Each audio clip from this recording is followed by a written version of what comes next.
خب جامپینگ رو بزن گناه داره بدبخت زنده بود تا الان. جان بگو بذارم. آره دیدم زیاد سر و صدا کرد دوباره میکشمش. خب داشت بیا. آره آره یک دو بسک خسته شدم بالاخره رسیدم. این کیه دیگه؟ سلام آقای احمدی نژاد. سلام ایشون خوبی؟ کیه؟ برای من خوبم. این جان پیگه. چی کاره است؟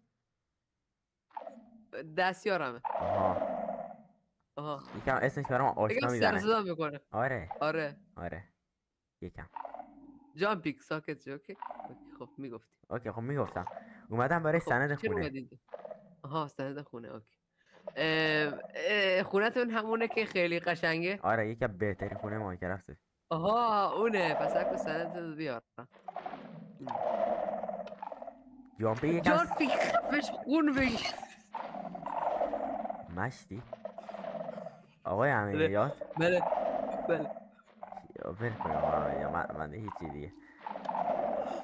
در حال کپی هستی آقای احمدی نژاد.